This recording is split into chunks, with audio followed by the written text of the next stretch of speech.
Hello, नमस्कार विद्यार्थी मित्रांनो. या सेशनमध्ये आपण पॉवर सिस्टीम बद्दल आणखी काही एमसीक्यूचं डिस्कशन करणार आहोत. जसे की मध्ये फर्स्ट एमसीक्यू आपल्या स्क्रीन समोर आहे. The if reflection coefficient for the transmission line shown in the figure at point P is. या ठिकाणी एक फिगर दाखवलेली आहे. त्या ठिकाणी आपल्याला रिफ्लेक्शन कोएफिशियंट विचारलेला आहे.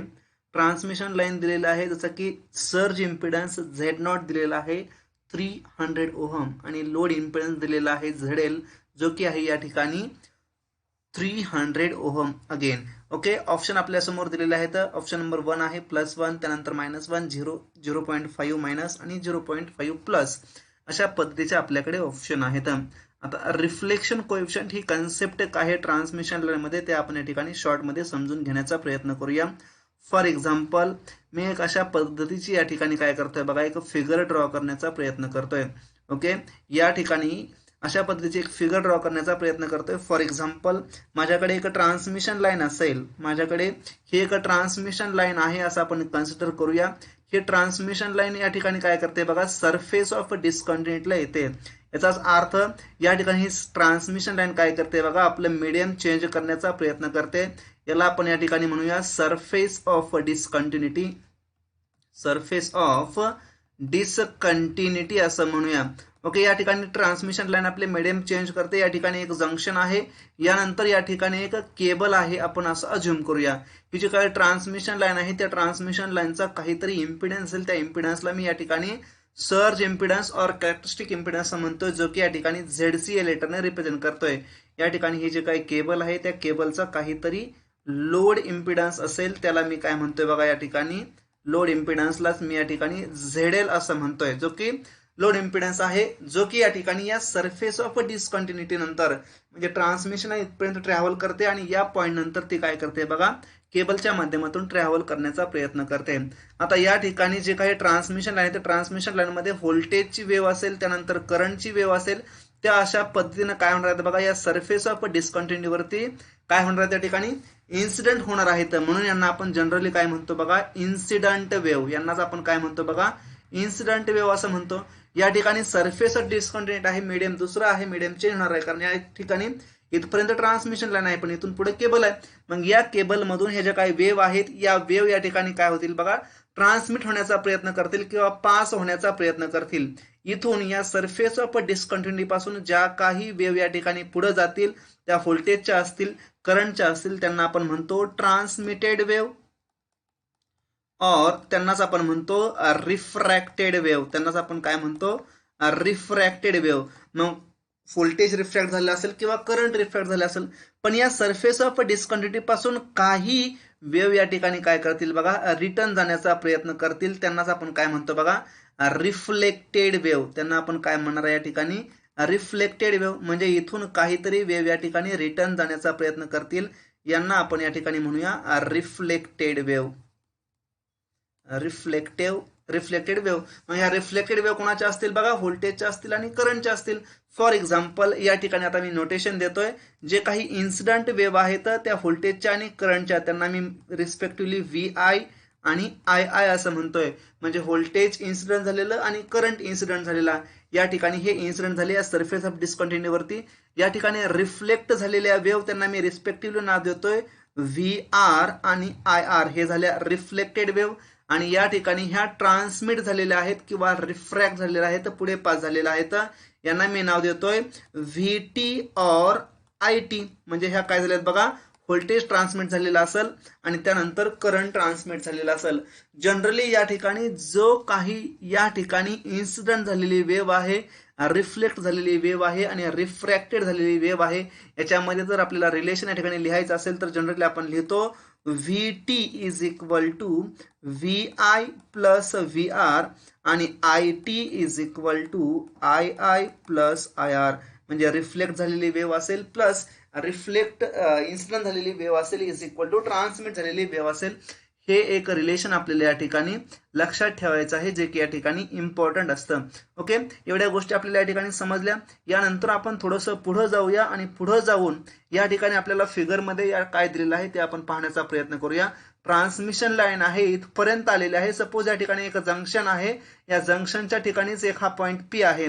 ओके, मग या पॉईंट पी या ठिकाणी आपल्याला रिफ्लेक्शन कोएफिशियंट किती असेल ते या ठिकाणी आपल्याला कॅल्क्युलेट करायला सांगितलेलं आहे.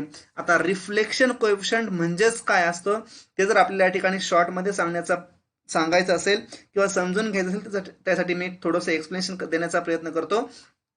ओके, रिफ्लेक्शन कोएफिशियंट आणि रिफ्रॅक्शन कोएफिशियंट पहिल्यांदा आपण या ठिकाणी पाहूया. रिफ्रॅक्शन कोएफिशियंट काय असतो? रिफ्रॅक्शन कोएफिशियंट त्यालाच आपण म्हणतो ट्रान्समिटेड कोएफिशियंट.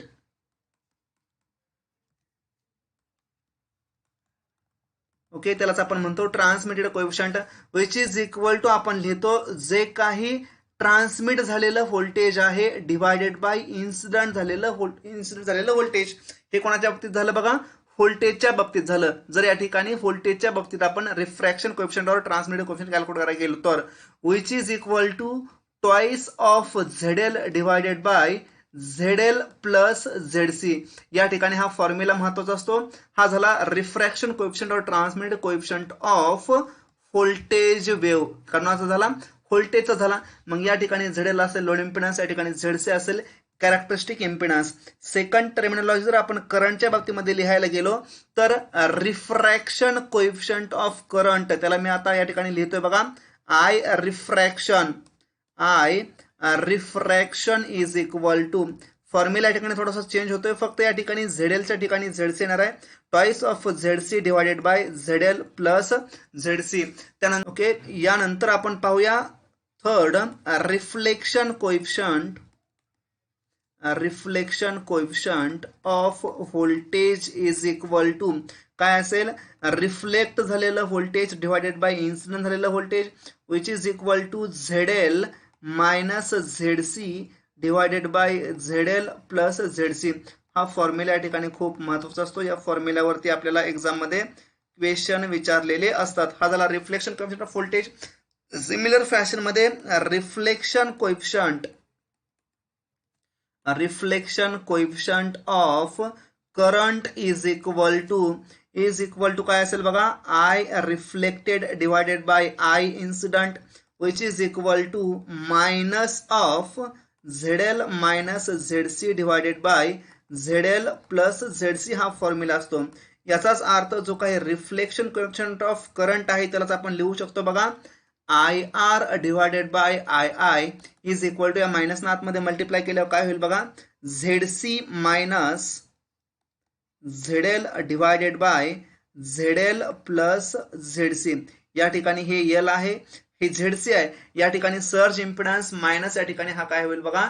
लोड इम्पिडन्स होईल. हा फॉर्म्युला या ठिकाणी कोणाचा आहे बघा? रिफ्लेक्शन कोएफिशियंट ऑफ करंटचा आहे.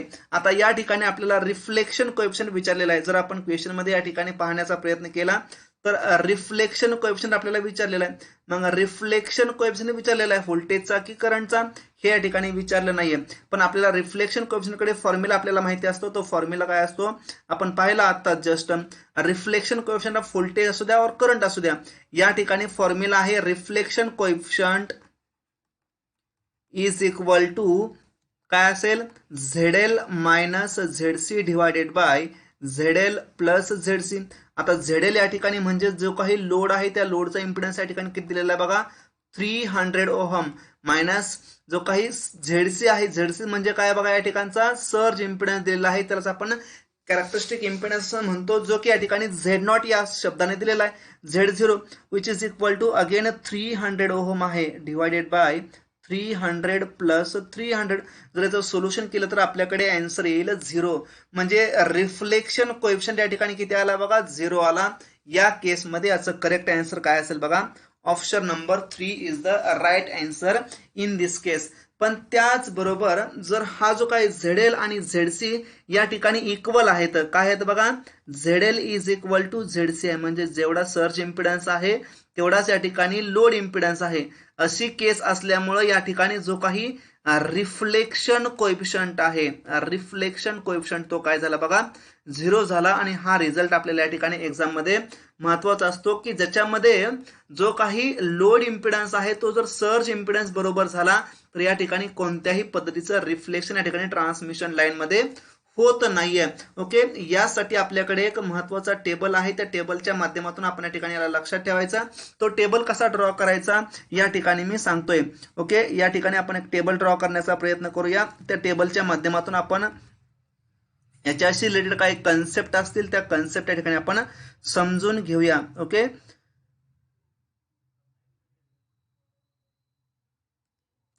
ओके, या ठिकाणी आपण फर्स्ट लिहूया व्ही रिफ्रॅक्शन. हे लक्षात कसं ठेवायचं त्याबद्दल मी ट्रिक सांगतोय. त्यानंतर व्ही रिफ्लेक्शन, त्यानंतर आय रिफ्रॅक्शन, त्यानंतर या ठिकाणी असेल आय रिफ्लेक्शन. ओके, हा चार्ट मी जसा सांगतोय त्याच पद्धतीने आपण या ठिकाणी लक्षात ठेवायचं. जर असा लक्षात ठेवला तर आपल्याला याच्यामधून खूप सारा फायदा होईल. या चार्टच्या माध्यमातून आपल्या या ठिकाणी एक्झाम मध्ये एमसीक्यू स्ट्रेट फॉरवर्ड या ठिकाणी सॉल्व्ह होणार आहेत. ओके, हाच फक्त चार्ट या ठिकाणी लक्षात ठेवायचा आहे. ओके, हे आपण लिहिला. त्यानंतर व्होल्टेज रिफ्लेक्शनचा फॉर्म्युला काय आहे बघा, VT divided by VI is equal to twice of ZL divided by ZL plus ZC.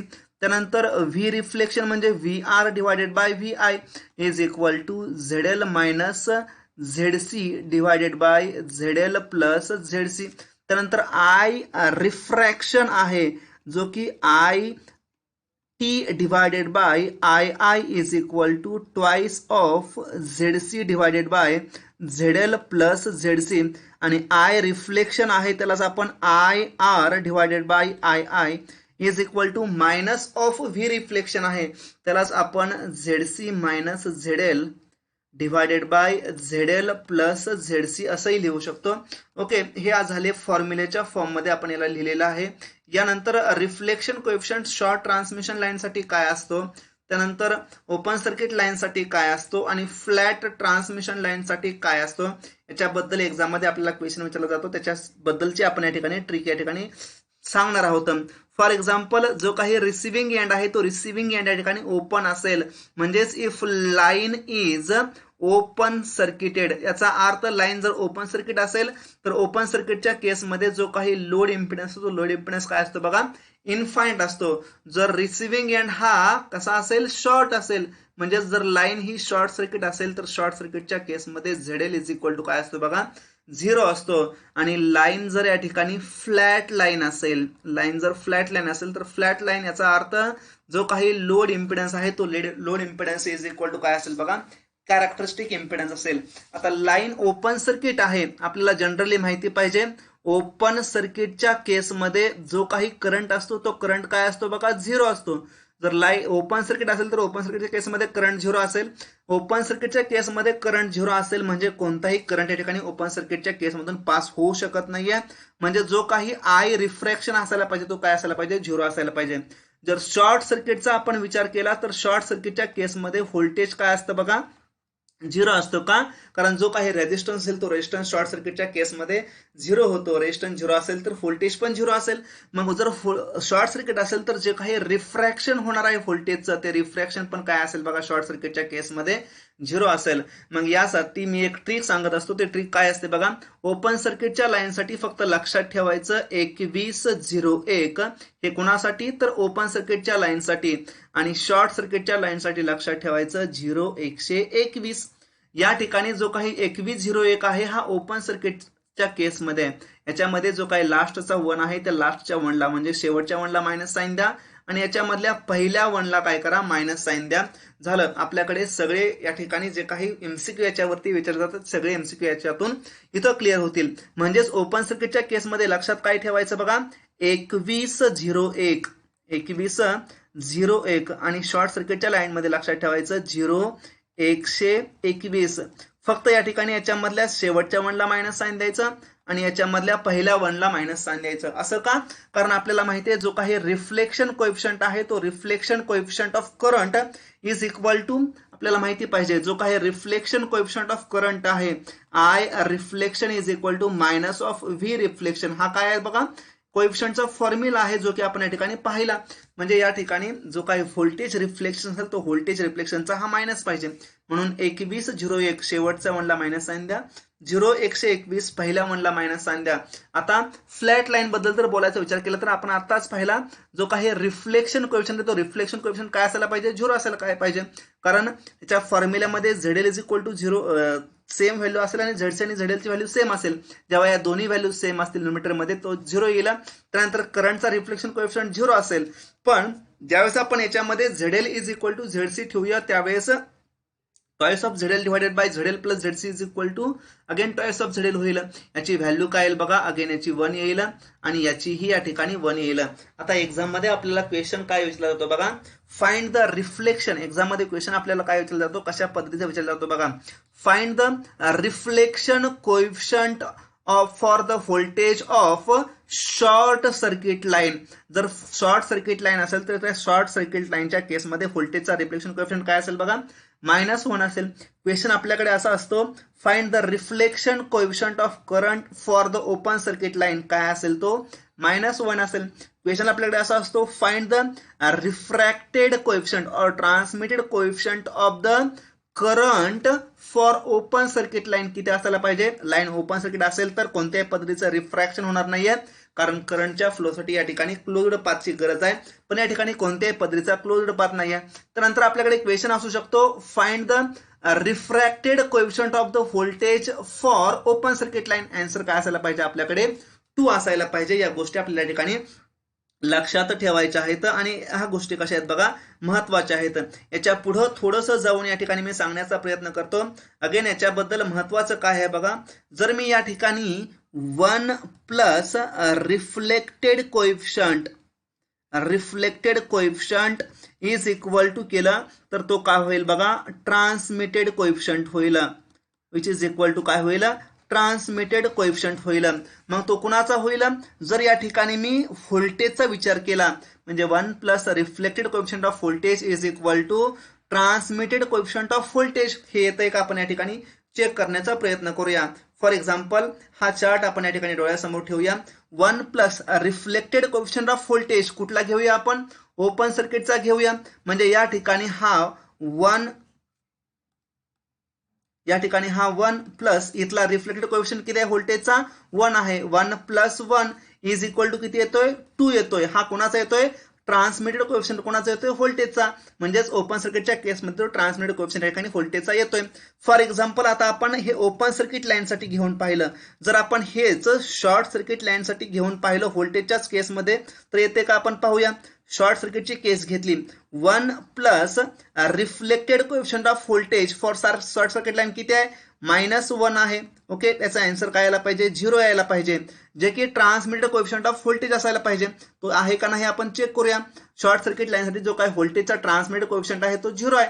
म्हणजे याही ठिकाणी ती केस काय होते बघा, प्रूव्ह होताना दिसतंय.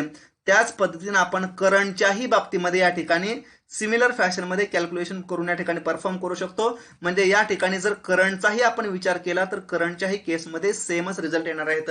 याचा अर्थ 1 plus reflected coefficient of voltage असू द्या किंवा करंट असू द्या, which must be equal to the transmitted coefficient of voltage or current असेल. ही गोष्ट या ठिकाणी आपल्याला महत्वाची आहे. याच्यावरून एक्झामला बऱ्याच पद्धतीने क्वेश्चन असतात. याच्यामध्ये क्वेश्चन या ठिकाणी अशाही पद्धतीचा असतो की जे काही ट्रान्समिशन लाईन आहे ती ट्रान्समिशन लाईन या ठिकाणी काय केलेली आहे बघा, ती ट्रान्समिशन लाईनचा जो काही लोड इम्पिडन्स आहे तो लोड इम्पिडन्स हा ट्रान्समिशन लाईनच्या सर्ज इम्पिडन्स बरोबर आहे. आणि जर असं असेल तर ट्रान्समिशन लाईन मध्ये कोणत्याही पद्धतीचं रिफ्लेक्शन होणार नाहीये. म्हणजे त्या केसमध्ये ट्रान्समिशन लाईनचा जो काही रिफ्लेक्टेड कोएफिशियंट असेल तो रिफ्लेक्टेड कोएफिशियंट काय असेल बघा, 0 असेल. किंवा ट्रान्समिटेड लाईन रिसिव्हिंग एंड पासून कोणत्याही पद्धतीचं रिफ्लेक्शन या ठिकाणी सफर करत नसेल तर अगेन रिफ्लेक्शन कोएफिशियंट कसा असायला पाहिजे, 0 असायला पाहिजे. ही गोष्ट या ठिकाणी आपल्याला लक्षात ठेवायचं आहे. त्यानंतर याच्यावरती आणखी कशा पद्धतीचा एमसीक्यू असतो, तर याच्यावरती आणखी अशा पद्धतीचा एक एमसीक्यू असतो की जे आपल्याला इन्सिडेंट व्होल्टेज दिलेला असतंय त्यानंतर लोड इम्पिडन्स आणि सर्ज इम्पिडन्स दिलेला असतंय आणि आपल्याला विचारलेलं असतं की फाइंड द ट्रान्समिटेड व्होल्टेज. अच्छा, याच्यावरती क्वेश्चन कसा असतो, जे काही आपल्याकडे ZL दिलेला असतो त्यानंतर ZC दिलेला असतो आणि VI ची व्हॅल्यू दिलेली असते आणि आपल्याला विचारले असतं जे काही ट्रान्समिटेड व्होल्टेज आहे तर ट्रान्समिटेड व्होल्टेज और रिफ्लेक्टेड व्होल्टेज कॅल्क्युलेट करा. त्यासाठी आपल्याकडे फॉर्म्युला असतो V transmitted divided by V incident is equal to twice of ZL divided by ZL plus ZC. हा फॉर्म्युला असतो. या फॉर्म्युलेच्या माध्यमातून ह्या VT ची व्हॅल्यू आपण इझिली कॅल्क्युलेट करू शकतो. म्हणजेच एका ट्रान्समिशन लाईन, तर ट्रान्समिशन लाईनचा फॉर एक्झाम्पल सर्ज इम्पिडन्स आहे 400 ओहम आणि ही ट्रान्समिशन लाईन या ठिकाणी काय होते बघा, टर्मिनेट होते at the junction of cable having load impedance of 40 ohm. हा कोणाचा आहे तर लोड इम्पिडन्स आहे, कोणाचा केबलचा आहे, हा काय तर सर्ज इम्पिडन्स आहे, कोणाचा ट्रान्समिशन लाईनचा आहे. ट्रान्समिशन लाईनचं व्होल्टेज किती आहे 400 kV आहे. तर किती ट्रान्समिट झालेलं व्होल्टेज किती असेल किंवा रिफ्रॅक्टेड झालेलं व्होल्टेज किती असेल, अशा पद्धतीचा क्वेश्चन आपल्याला विचारला जातो. मग या ठिकाणी काय असेल बघा, व्ही ट्रान्समिटेड और V refracted is equal to twice of ZL divided by ZL plus ZC into V incident. हे व्ही इन्सिडेंट किती आहे या ठिकाणचं, हे 400 kV आहे. ZL आणि ZCच्या व्हॅल्यू या ठिकाणी आपण कॅल्क्युलेट करून ठेवून या ठिकाणी ट्रान्समिटेड व्होल्टेज या ठिकाणी कॅल्क्युलेट करू शकतो. फक्त याच्यामध्ये महत्वाची लक्षात घ्यायची गोष्ट कोणती आहे, जे काही सरफेस ऑफ डिस्कंटिन्युटी आहे, जे काही मीडियम आहे, त्या मीडियमला या ठिकाणी कोणती लाईन, ट्रान्समिशन लाईन दिलेली आहे. ट्रान्समिशन लाईन इथून ट्रॅव्हल करते की केबल इथून ट्रॅव्हल करते. फॉर एक्झाम्पल या ठिकाणी ट्रान्समिशन लाईन मी घेतली, या ठिकाणी केबल घेतली. जर कुणी असं सांगितलं की या ठिकाणी एक केबल आहे आणि केबल काय होते बघा, टर्मिनेट होते या जंक्शनला आणि इथून पुढे काय होते, ट्रान्समिशन लाईन होते. मग केबलचा या ठिकाणी कुणी 400 ओहम 40 ओहम हा इम्पिडन्स दिला आणि ट्रान्समिशन लाईनचा इम्पिडन्स दिला कोणी 300 ओहम.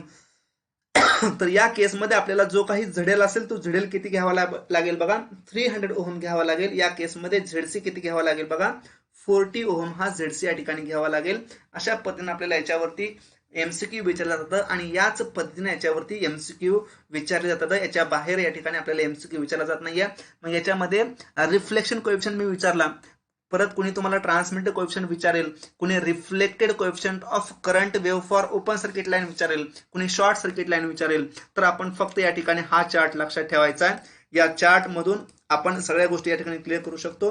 2101 फक्त शेवटच्या म्हणला मायनस द्या, 0121 पहिल्या म्हणला मायनस द्या. पण हा जो काही सिक्वेन्स आहे तो सिक्वेन्स पण सुद्धा या ठिकाणी कसा आहे बघा, तेवढाच महत्वाचा आहे. कारण मी पहिल्यांदा या ठिकाणी काय घेतलंय बघा, फर्स्ट मी व्ही रिफ्रॅक्टेड घेतलेला आहे, त्यानंतर व्ही रिफ्लेक्शन म्हणजे पहिल्यांदा व्होल्टेज घेतलेला आहे, त्यानंतर करंट घेतलेला आहे. करंटचा रिफ्रॅक्शन कोएफिशियंट आणि करंटचा reflection coefficient. Current open circuit साठी 0 असेल म्हणजे refracted coefficient of current always 0 असेल. शॉर्ट सर्किट साठी व्होल्टेज 0 असेल म्हणजे व्होल्टेजचा शॉर्ट सर्किट व्होल्टेज 0 आहे म्हणजे व्होल्टेजचा रिफ्रॅक्शन कोएफिशियंट काय असायला पाहिजे, ऑलवेज 0 असायला पाहिजे. मग 2101 ओपन सर्किट साठी घ्यायचं की शॉर्ट सर्किट घ्यायचं हे लक्षात कसं ठेवायचं, तर 0 जे काही यायला पाहिजे ते कोणासाठी यायला पाहिजे बघा, रिफ्रॅक्शन कोएफिशियंट साठी यायला पाहिजे. ही गोष्ट या ठिकाणी आपण लक्षात ठेवायची आहे. यानंतर आपण नेक्स्ट MCQ पाहूया. Distance relay with inherent directional property is known as. अच्छा, हा क्वेश्चन या ठिकाणी स्विच ग्रँड प्रोटेक्शन वरती विचारलेला आहे. डिस्टन्स रिलेच्या टाईप वरती विचारलेला आहे. आपल्याला माहिती पाहिजे जे काही डिस्टन्स रिले आहे तर ते डिस्टन्स रिले आपण यूज करतो ट्रान्समिशन लाईनच्या प्रोटेक्शनसाठी. याचे 3 टाईप आहेत. 3 टाईप कोणते असतील तर पहिला आहे मो रिले, त्यानंतर आहे इम्पिडन्स रिले आणि त्यानंतर आहे रिॲक्टन्स रिले. या तिन्ही मधला जो काही इनहेरंट डायरेक्शनल असेल म्हणजे बाय डिफॉल्ट डायरेक्शनल कोणता असेल तर तो बाय डिफॉल्ट डायरेक्शन रिले असतो मो रिले. आणि या मो रिलेलाच आपण काय म्हणतो बघा, ऍडमिटन्स रिले असं म्हणत असतो. याच्याबद्दल थोडीशी माहिती या ठिकाणी सांगण्याचा प्रयत्न करतो. जे काही याच्याबद्दल ट्रिक आहे तर लक्षात कसं ठेवायचं त्याबद्दल मी सांगण्याचा प्रयत्न करतो. जो काही रिले असेल तो मो रिले असेल, त्यानंतर इम्पिडन्स रिले असेल आणि त्यानंतर रिॲक्टन्स रिले असेल. मी या ठिकाणी लक्षात ठेवायला कसं सांगतो, M I आणि R म्हणजे हे काय झाले बघा, आपल्याकडे 3 रिले झाले. मो, M फॉर मो, I फॉर इम्पिडन्स आणि R फॉर रिॲक्टन्स रिले. मो रिलेलाच आपण काय म्हणतो बघा, व्होल्टेज रिस्ट्रेन्ड डायरेक्शनल रिले. यालाच आपण काय म्हणतो बघा, व्होल्टेज रिस्ट्रेन्ड डायरेक्शन रिले. त्यानंतर इम्पिडन्स रिलेलाच आपण म्हणतो voltage restrained over current relay. Okay, हे व्होल्टेज दोन्ही सेम आले. या ठिकाणी आपण रिप्लेस कोणाला केलं, डायरेक्शनला रिप्लेस केलं ओव्हर करंटनं. आता या ठिकाणी ओव्हर करंट आणि ओव्हर करंट सेम यायला पाहिजे. आता ओव्हर करंट रिले. आता या ठिकाणी राहिला काय, हा डायरेक्शनल रिले या ठिकाणी राहिला. मग या ठिकाणी लिहायचा direction restrained over current relay. Okay, म्हणजे voltage restrained over direction relay असेल तर तो मोर रिले असेल. Voltage restrained over current relay असेल तो इम्पिडन्स रिले असेल. आणि direction restrained over current relay असेल तर तो रिॲक्टन्स रिले असेल. या गोष्टी आपण या ठिकाणी लक्षात ठेवायच्यात. याच्या पुढे जाऊन जो काही MIR आहे म्हणजे मो इम्पिडन्स आणि रिॲक्टन्स, याच्यामधला मो रिले आपण जनरली यूज करतो लॉंग ट्रान्समिशन लाईनच्या प्रोटेक्शनसाठी. इम्पिडन्स रिले आपण यूज करतोय मीडियम ट्रान्समिशन लाईनच्या प्रोटेक्शनसाठी. आणि रिॲक्टन्स रिले आपण यूज करतो शॉर्ट ट्रान्समिशन लाईनच्या प्रोटेक्शनसाठी. लॉंग ट्रान्समिशन जी काही लाईन आहे त्या लाईनची जी काही लेंथ असेल ती लेंथ काय असते बघा, लेंथ ग्रेटर दॅन 160 किलोमीटर. मीडियमची जी काही लेंथ आहे ती लेंथ किती असते बघा, 80 किलोमीटर पासून 160 किलोमीटर पर्यंत. आणि शॉर्ट ट्रान्समिशन लाईनची लेंथ असते लेस दॅन 80 किलोमीटर. या ठिकाणी जो काही शॉर्ट ट्रान्समिशन आहे त्या शॉर्ट ट्रान्समिशन लाईनची व्होल्टेजची रेंज काय असते, लेस दॅन 20 kV. याच्या व्होल्टेजची रेंज काय असते बघा, 20 kV पासून 100 kV पर्यंत. आणि याची व्होल्टेजची रेंज असते ग्रेटर दॅन 100 kV. जो काही रिले आपण लॉंग ट्रान्समिशन लाईनसाठी यूज करूया, तो लॉंग ट्रान्समिशन लाईनसाठी यूज करणार रिले हा जो काही पॉवर स्विंग आहे तर त्या पॉवर स्विंगला या ठिकाणी त्यानं लीस्ट अफेक्ट केलं पाहिजे. कसं, लीस्ट अफेक्टेड म्हणजेच relay which is least affected to the power swing is used for the protection of long transmission line. मग पॉवर स्विंगला लीस्ट अफेक्ट असणारा रिले कोणता असेल तर तो मो रिले असेल. अगेन जो काही रिॲक्टन्स रिले आहे तो रिॲक्टन्स रिले आपण शॉर्ट ट्रान्समिशन लाईनसाठीच काय यूज करायचा, कारण शॉर्ट ट्रान्समिशन लाईनसाठी आपण रिॲक्टन्स रिले यूज करण्याचा पर्पज काय आहे, it is independent of arc resistance. हा काय आहे बघा, आर्क रेजिस्टन्स वरती इंडिपेंडंट आहे. म्हणून जनरली आपण काय करतो बघा, शॉर्ट ट्रान्समिशन लाईन साठी या ठिकाणी यूज करतो. अगेन हा most affected to power swing, हा पॉवर स्विंगला या ठिकाणी मोस्ट अफेक्टेड आहे. म्हणून हा आपण लॉंग ट्रान्समिशन लाईन साठी यूज करू शकत नाहीये. आणि हा most affected to the arc resistance आहे म्हणून याला आपण शॉर्ट ट्रान्समिशन लाईन साठी यूज करत नाहीये. याच्या दोघांच्या मध्ये ज्या प्रॉपर्टी आहेत त्या प्रॉपर्टी आपण ज्या आहेत त्या इम्पिडन्स रिलेसाठी अगेन आपण या ठिकाणी यूज करणार आहोत. एवढ्या गोष्टी आपण या ठिकाणी लक्षात ठेवायच्या. लॉंग ट्रान्समिशन लाईनसाठी जो काही शंट कॅपॅसिटन्स असेल तो शंट कॅपॅसिटर आपण काय करतो बघा, एंटायर लेंथला डिस्ट्रीब्यूट करण्याचं काम करतो. म्हणजे जे काही पॅरामीटर असतील RLC ते डिस्ट्रीब्युटेड असतील. मीडियम साठी जनरली लंप्ड असतात, मग ते नॉमिनल T असेल, नॉमिनल पाय असेल. आणि शॉर्ट ट्रान्समिशन लाईनसाठी जो काही कॅपॅसिटन्स आहे तो कॅपॅसिटन्स जनरली काय केला असतो बघा, निग्लेक्ट केलेला असतो. कारण ट्रान्समिशन लाईनची लेंथ कशी असते बघा, स्मॉल असते. आणि R आणि L हे कशा असतात बघा, या केसमध्ये लंप्ड असतात, याही केसमध्ये तर कसे असतात बघा, लंप्ड असतात. या केसमध्ये कॅपॅसिटर हा लंप्ड कन्सिडर केला असतो. मग तो मिडलला असेल, ट्रान्समिशन लाईनच्या रिसिव्हिंग एंडला असेल किंवा सेंडिंग एंडला असेल. ओके, अशा पद्धतीने आपल्याला या ठिकाणी जो काही मो रिले असेल, इम्पिडन्स रिले असेल आणि रिॲक्टन्स रिले आहेत याच्यावरती या ठिकाणी एक्झाम मध्ये क्वेश्चन विचारले जातात. मग मो रिले हा जो काय आहे तो इनहेरंटली डायरेक्शनल आहे. म्हणजे तो एकाच डायरेक्शन मध्ये काय करतो बघा, फॉल्ट डिटेक्ट करण्याचं काम करतो. ओके, जो काही मो रिले असेल तो मो रिले हा इनहेरंट डायरेक्शनल का आहे, कारण तो एकाच डायरेक्शन मध्ये फॉल्ट डिटेक्ट करण्याचा प्रयत्न करतो. ही गोष्ट या ठिकाणी लक्षात ठेवायची आहे. अगेन मो रिलेलाच आपण काय म्हणतो बघा, ऍडमिटन्स रिले असं म्हणतो. यालाच आपण काय म्हणतो बघा, ऍडमिटन्स रिले असं म्हणतो. यालाच आपण अँगल इम्पिडन्स रिले असं म्हणतो. बकॉल्स रिलेचा वापर कुठं आपण करतो, ट्रान्सफॉर्मरच्या प्रोटेक्शनसाठी आपण बकॉल्स रिलेचा वापर करतो. अगेन बकॉल्स रिले हा ट्रान्सफॉर्मरच्या इनसाइडला होणारे जे काही इंटरनल फॉल्ट आहे ते इंटरनल फॉल्ट डिटेक्ट करण्याचा प्रयत्न करतो. डायरेक्शनल ओव्हर करंट रिले हा जो काही रिले आहे तो रिले आपण जनरली यूज करतो रिंग मेन डिस्ट्रीब्युशन सिस्टमसाठी आपण यूज करतो. निगेटिव्ह सिक्वेन्स रिले हा आपण काय करतो बघा, जनरली अनबॅलन्स्ड लोडिंगसाठी यूज करतो. जे की जनरेटरच्या केसमध्ये असेल किंवा अल्टरनेटरच्या केसमध्ये असेल. जेव्हा जेव्हा निगेटिव्ह सिक्वेन्स करंट हा या ठिकाणी फ्लो होण्याचा प्रयत्न करेल तेव्हा तेव्हा निगेटिव्ह सिक्वेन्स रिले आपण या ठिकाणी यूज करणार आहोत. अशा पद्धतीने आपल्याला या ठिकाणी MCQ जे काय पॉवर सिस्टीम मधलं प्रोटेक्शन असेल त्या पॉवर सिस्टीम प्रोटेक्शन मधलं आपण या ठिकाणी MCQ लक्षात ठेवायचे आहेत. अगेन जे काही मीडियम ट्रान्समिशन लाईन असेल त्यासाठी आपण इम्पिडन्स रिले यूज करूया आणि शॉर्ट ट्रान्समिशन लाईनसाठी आपण रिॲक्टन्स रिले यूज करूया. अगेन ट्रान्समिशन लाईनचं क्लासिफिकेशन दुसऱ्या पद्धतीने केलं जातं, त्याच्याही बद्दल मी शॉर्टमध्ये सांगण्याचा प्रयत्न करेल. जे काही ट्रान्समिशन लाईन आहे तर ट्रान्समिशन लाईनचं क्लासिफिकेशन आपण लेनच्या सहाय्याने करतो. अगेन ट्रान्समिशन लाईनचं क्लासिफिकेशन हे L/F च्या प्रोडक्टनुसार सुद्धा केलं जातं. म्हणजे सपोज ट्रान्समिशन लाईनची लेंथ ही 50 किलोमीटर असेल, फॉर एक्झाम्पल ट्रान्समिशन लाईनची लेंथ ही 50 किलोमीटर असेल, पण जर त्याची फ्रिक्वेन्सी ही 100 हर्ट्स असेल, तर जर या दोघांचा आपण प्रोडक्टचा विचार केला L/F चा, म्हणजे L किती आहे या ठिकाणी, L आहे 50 kilometre, 50 kilometre into 100 hertz which is equal to 5000. हा जो काय प्रोडक्ट आहे तो प्रोडक्ट जर या ठिकाणी if L/F is greater than 400 then this line is called as medium transmission line. या लाईनला आपण काय म्हणतो बघा, मीडियम ट्रान्समिशन लाईन असं म्हणतो. पण जो काही L/F चा प्रोडक्ट आहे तो लेस दॅन 400 असेल तर याला आपण म्हणतो शॉर्ट ट्रान्समिशन लाईन. आणि L/F चा प्रोडक्ट जर ग्रेटर दॅन असेल 10,000 तर याला आपण म्हणतो long transmission line. Long transmission line. मग जो काही मीडियम ट्रान्समिशन लाईन आहे ते मीडियम ट्रान्समिशन लाईनसाठी रेंज किती असेल बघा, 4000 पासून 10,000 पर्यंत असायला पाहिजे. जर फ्रिक्वेन्सी ही अदर दॅन 100 हर्ट्स असेल तरच हे क्लासिफिकेशन या ठिकाणी अप्लिकेबल आहे.